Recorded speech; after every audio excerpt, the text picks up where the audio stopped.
happy Sunday. I hope that wherever you are and whatever you're doing, you are having a fantastic weekend and that you are enjoying the last week of October. And if that includes Halloween, awesome. We've got great Halloween content planned for this week on the main channel, so do check it out. We're going to start by talking about the fact that some of my plants are refusing to die or are maybe coming back from the dead. Look at that. This is my broccoli. As you can see, it kind of got broken earlier on this season, but now it's growing better in this lower position than it is up here. So, also over here, we've got some broccoli that's doing exactly the same thing. Not broccoli, cauliflower. What are you thinking about, Nikki? So this cauliflower is growing again. Obviously, the weather's got a lot cooler. We had our first frost last night, which was, which was fun. It was just around freezing. But as you can see, the leaves are turning. The trees are starting to lose most of their leaves. My cherry tree right now looks absolutely stunning.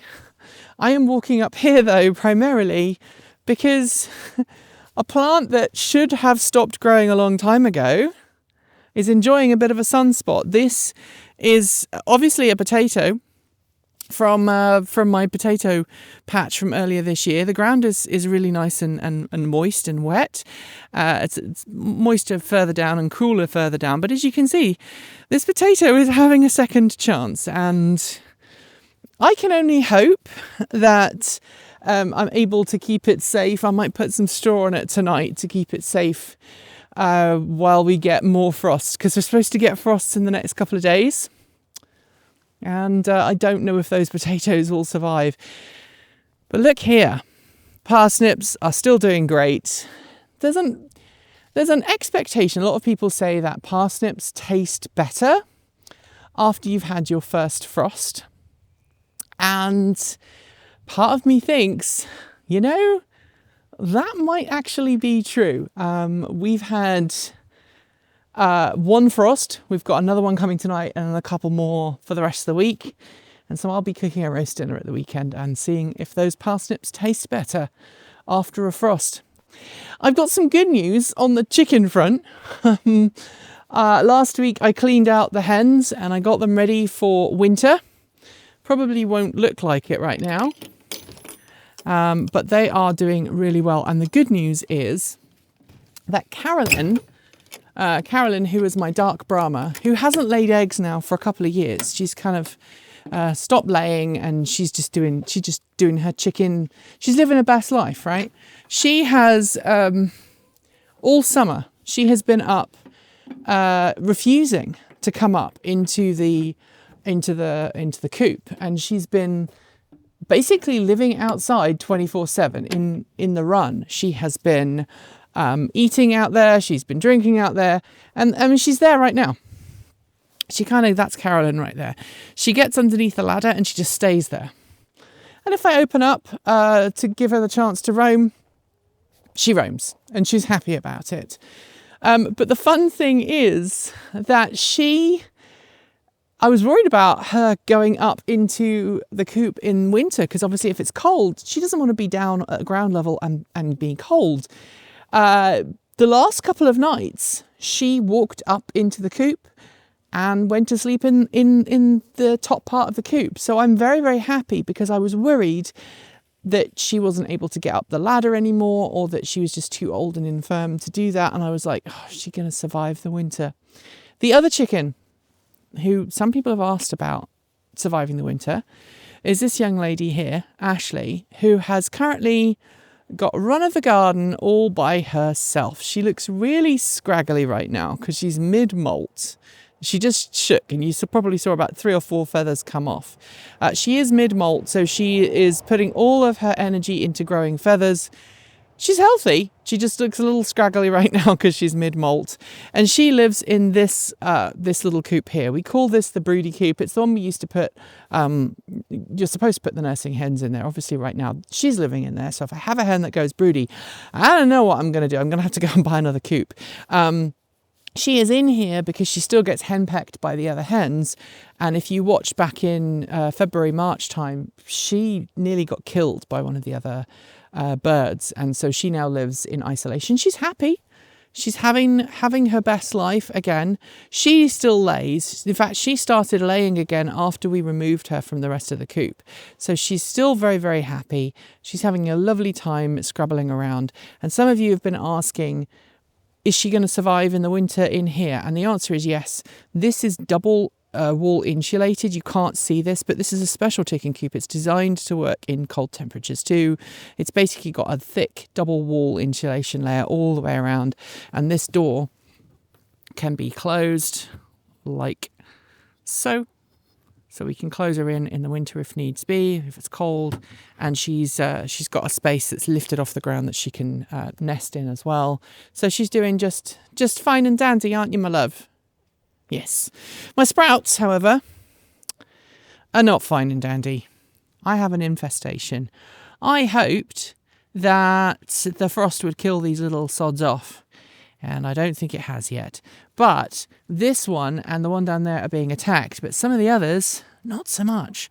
So we're just going to leave these sprouts here and forget about taking this one out, because if I take this one out, they'll attack that one. So I'm just going to leave them there and hope and pray that it's all better. The pumpkins have been harvested. I have taken all the pumpkins inside now because I didn't want them to get involved in the frost. I do have, I think, probably a couple of courgettes still growing. There's one right there, and then there's another one somewhere on one of the other plants that I will have to harvest soon. But as you can see, definitely into cold plant dying weather. And this time of year always makes me feel two different things. I've actually got two courgettes or zucchinis down there by the looks of it. Always makes me feel sad because, you know, your plants that were growing in the summer and they were so full of vitality and energy are now, you know, dying off, and that's it. But that is kind of the cycle of the life in the garden. And without this period of rest, things are not going to be able to move on. I'm sorry, Ashley. She just sat down and I came up and she's like, oh, you want me to move? I am so sorry, Ashley. You go ahead and you sunbathe, my girl. You've earned that. Yes. You can see so many wonderful new feathers coming in. And every year she gets a little bit lighter.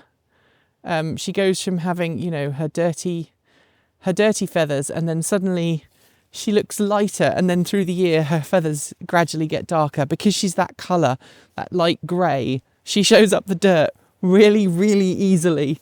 But she's doing fantastically well. So chickens are good. Everything else is good. Over here, again, I have another courgette zucchini growing. One right there, look. Other ones are starting to go. This one needs to come off. You'll see it's got a little bit of rot there. So I'm going to throw that over there. And talking of rot, it's time. It's been a really good season.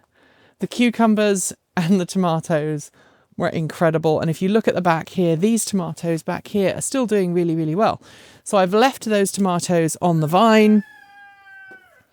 We've still got, that is a mower. I don't want to stand in front of that. We've still got some tomatoes growing really spectacularly on the vine up here, and they are doing incredibly well. We've got some more tomatoes up there that are still growing incredibly well. They are doing fine, but I have removed, I've removed the tomatoes that were here. This is the detritus that was left behind, and hopefully next weekend I can come in here and clean out all of this. It's really important to do this and clean it out, because if you don't, you do set up bacteria that's not very good for the plants for the next year. I'm going to probably dig all of this in so that they're ready for next year, and then I'll need to do the same thing on this side with the cucumbers here. And again, you can see most of these cucumbers are dying off, so I need to harvest the rest of these cucumbers. They are still incredible. They are very tasty still. And these tomatoes are still great as well. So let me grab a tomato for my lunch. I don't know if I've got another red one, but I've got a tomato and a cucumber for my lunch here, I'm sure that will go some way towards satiating my lunchtime appetite. This time of year is all about making sure that you can get started next year really, really well. Excuse me, I put that up a bit too high. And at the moment, it's alternating between really warm and really cold in terms of the weather. If you're in the sun, it's really warm and sunny. As soon as the sun goes behind a cloud and the wind picks up, you definitely feel it. So it's that kind of year, that kind of time of year. And I'd love to know what's going on in your garden. So let me know in the down below. What have you been harvesting? And what have you been pulling out ready for the end of the year, or bringing inside to protect from the frost? All of my geraniums are inside, and yeah, winter is coming. Thanks for joining me today, and if you've got some thoughts, make sure you leave them in our Discord chat room, our Patreon page, or you can reach out to us on Mastodon. Thanks to the amazing list of people scrolling by on your screen right now. They are some of the more than 1,500 people who help fund this channel through Patreon and YouTube, covering our bills, paying our team, and making sure that we can remain 100% independent. If you'd like to join them and see your name listed here, just follow the links below. There are a range of different tiers that you can sign up for, from as little as $1 a month, or if you pay yearly, just over $10 a year. A huge welcome to our newest supporters: Alan Brim, Jim, Sarah Horlock, full name, Todd Johnson, Roderick, Stuart Despain, Rupert Ronson, Larry Phoenix, Darla, Wendy Kelly Bundenbaum, and Kay. To join the list and get your shout out, become a paid Patreon member for your moment of fame. If you'd like to support us with a one-off donation, you'll also find links below to make Ko-fi and Bitcoin donations, and we even have a good old-fashioned PO box you can reach us at, address also linked below. And of course, if you're in need of some swag, you'll find our swag store in the down below. Don't forget that Halloween is coming, and we've got some great designs for the season. We've also got some great content coming up, so make sure you're subscribed on PeerTube or YouTube, and we'll see you soon. We make new videos every Monday, Wednesday, Friday, Saturday, and Sunday. If you want more, the mighty algorithm thinks you'll like this video, but we also think this one is well worth a look. See you soon, and as always, keep evolving.